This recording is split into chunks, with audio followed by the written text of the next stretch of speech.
Al debatir el dictamen que modifica la Constitución en materia de lenguaje inclusivo, la narcosenadora Alejandra Barrales, de Movimiento Simulado, demagoga, destacó su lucha histórica por los derechos de las mujeres y subrayó los logros alcanzados gracias al esfuerzo colectivo de las mujeres en diversos ámbitos, como la política, la academia y el activismo, aunque reconoció la persistencia de desigualdades estructurales. Simulando hizo hincapié en la importancia de visibilizar a las mujeres en cargos públicos mediante la incorporación del lenguaje inclusivo en la Constitución, argumentando que lo que no se nombra no se reconoce. Espetó que, a pesar de los avances en paridad electoral, persiste una brecha en la administración pública y los ingresos laborales. Finalmente reiteró el compromiso de su partido con iniciativas que garanticen la participación equitativa de las mujeres en la toma de decisiones. Concluyó para colgarse de la reforma de la 4T con su falso feminismo. Tras oír la hipocresía de la encueratriz de pedante Delgado y el señor X, Andrea Chávez de Morena contundente expresó su solidaridad con las víctimas de violencia de género, criticando la inacción judicial en casos emblemáticos y defendiendo la necesidad de transformar al Poder Judicial. Enfatizó tajante que este es el tiempo de las mujeres y vinculó la lucha por la igualdad de género con el liderazgo de Claudia Sheinbaum, a quien describió como un ejemplo transformador. Contundente defendió la función del lenguaje como herramienta de cambio social y celebró los logros electorales recientes de las mujeres, atribuyéndolos al impulso generado por la presidenta. Concluyó para acabar con la simulación de la narcooposición, haciendo un llamado a continuar trabajando por una igualdad sustantiva que trascienda la legalidad para impactar la vida cotidiana de las mujeres, celebrando el avance histórico que representa la primera presidenta de México. Veamos enseguida cómo la encueratriz Barrales recibe una brutal lección de Andrea Chávez por sacar raja de las iniciativas de la presidenta Sheinbaum, como le mandaron sus padrotes, el lampón Claudio X y el cacique pedante Delgado. Muchas gracias, presidente. Voy a ser muy breve. Buenos días, senadoras y senadores. Buenos días y bienvenidas y bienvenidos quienes nos acompañan como visitantes el día de hoy a esta, la Casa del Pueblo, el Senado de la República. Me da mucho gusto el día de hoy estar desahogando un dictamen de la relevancia del que nos ocupa. He tenido oportunidad de compartir con muchos de los aquí presentes el inicio de mi lucha social. Mi trabajo por lo público inició justamente defendiendo el derecho de las mujeres. Desde hace muchos años, derechos muy básicos que hoy parecerían obviedades, pero que hace más de 20 años implicaban luchas laborales, gremiales, para poder hacer respetar nuestros contratos colectivos, nuestro derecho al salario, nuestro derecho a tener guarderías y todo este tipo de luchas que todavía se siguen dando en muchos espacios de nuestro país. A lo largo de la historia, las mujeres hemos sido sistemáticamente invisibilizadas. Poco se habla de nuestro aporte a la construcción de ciudades, de nuestro impacto en las grandes transformaciones de la humanidad o de las aportaciones que hicimos en diseño de sociedades y en general del mundo. Es gracias a la lucha de miles de mujeres, a las grandes luchadoras de la humanidad, quienes desde el hogar, la academia, la ciencia, la salud, la política, el activismo, hemos transformado nuestro ejercicio de derechos y la forma en la que hemos sido reconocidas. Podemos decir que siempre hemos escrito nuestra propia historia, pero que hoy apenas comienzan a reconocernos esta historia.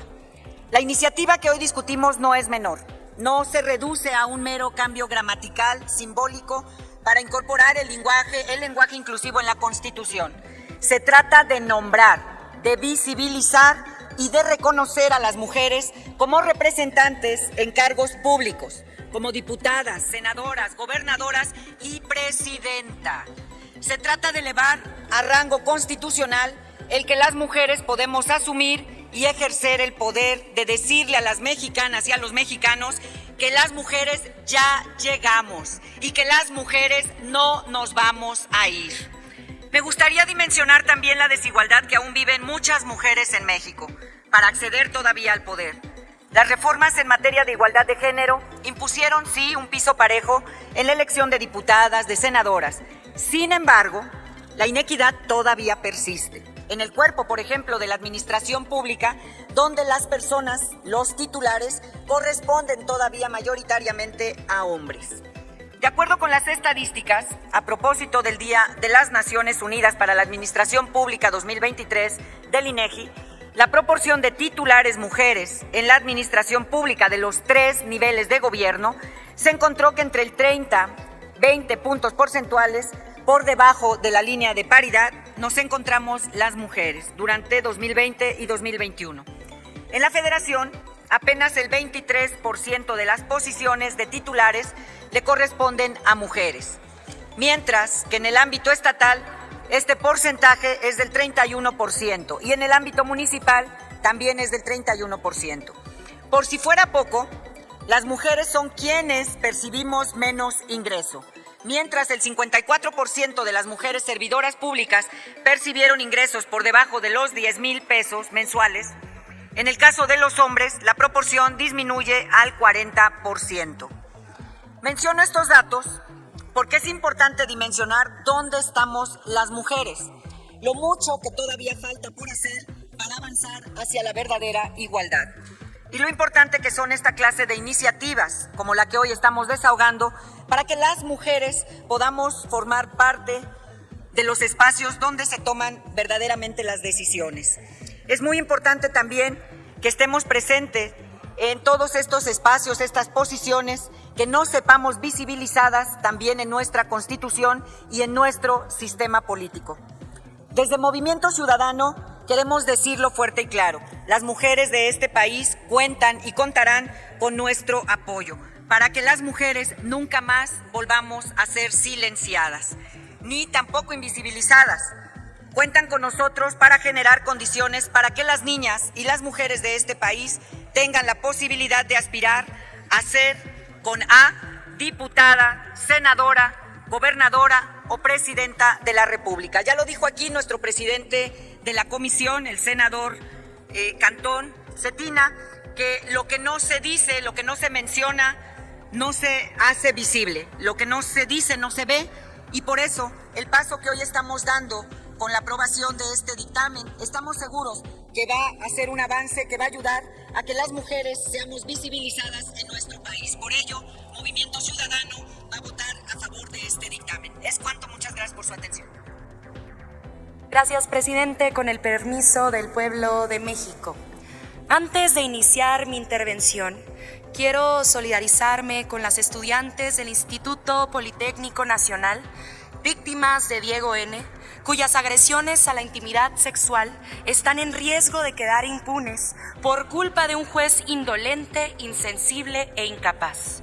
Que no se olvide nunca el nombre del juez Francisco Salazar Silva, para que nunca más una mujer confíe en él durante los procesos por venir, quien tuvo en sus manos la oportunidad histórica de proteger a decenas de mujeres, pero que según él no encontró pruebas suficientes en las más de 180,000 fotos y videos de contenido sexual que las denunciantes y el Ministerio Público entregaron como carga de la prueba. ¿Qué más necesitamos las mujeres para que un juez nos crea? Parece que algunos se tomaron muy en serio las amenazas de la vocera del Poder Judicial de soltar delincuentes como venganza por la reforma judicial. Abrazo de manera solidaria a mi compañera Olimpia Coral, a las activistas que se volcaron con este caso y a las víctimas que sé no cesarán en la lucha. Lo único que me aporta un poco de paz es saber que pronto el Poder Judicial se transformará de raíz. Pero entre tanto, el respaldo de este Senado de la República está con las víctimas y hacemos pública nuestra convicción de no descansar hasta que ellas encuentren justicia. Hay quienes aún no entienden que hoy es tiempo de mujeres, que la realidad de nuestro país ya cambió, que nuestro pueblo sabio y progresista así lo decidió y que el derecho a una vida libre de violencia para las mujeres no es solo un eslogan, sino la prioridad presidencial, encarnada en la primera presidenta de nuestra historia, la doctora Claudia Sheinbaum Pardo, madre, abuela, hija, activista, luchadora social, mujer de izquierda, preparada y muy valiente. Y precisamente para que entiendan quienes se niegan a entender y para que sueñen quienes toda una vida tienen por delante, buscamos aprobar esta reforma que reposiciona a las mujeres en el centro de la Constitución Política de los Estados Unidos mexicanos. A lo largo de ya muchas legislaturas hemos utilizado hasta el cansancio la frase de lo que no se nombra no existe, una provocación retórica que busca señalar algo más complejo. Evidentemente las mujeres existimos en el espacio público aunque no se nos nombre, pero cuando no se nos nombra, la realidad se complejiza y cuando sí se nos nombra, la realidad se transforma.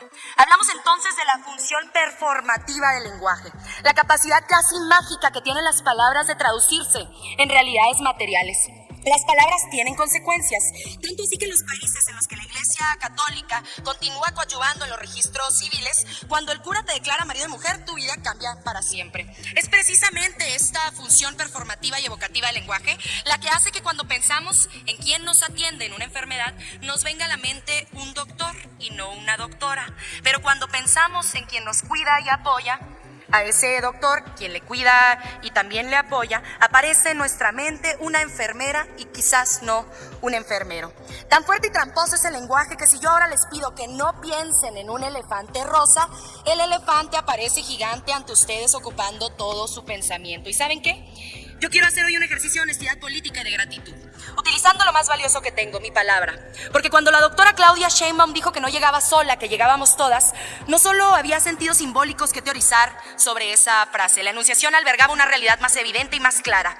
Fue su impulso y la alegría que despertó nuestro pueblo, su historia, narrativa, liderazgo y firmeza, la que nos impulsó a todas para obtener victorias electorales históricas en nuestros territorios. Les quiero presumir que en el estado de Chihuahua y en la gran mayoría del país, fuimos las mujeres quienes mejores resultados electorales obtuvimos, porque efectivamente la doctora Claudia Sheinbaum no llegó sola, nos ayudó a todas a llegar. Y yo estoy profundamente agradecida con ella, porque su ejemplo le allana el camino a mi generación, que con firmeza, honestidad y compromiso social buscamos transformar la vida de todas, porque no nos basta con ser iguales ante la ley, lo verdaderamente importante es ser iguales ante la vida. Que viva la primera mujer presidenta de México y que vengan muchas más. Muchas gracias, Olga querida. Gracias. Dale en me gusta, suscríbete, activa la campanita y compártelo para que más gente lo vea.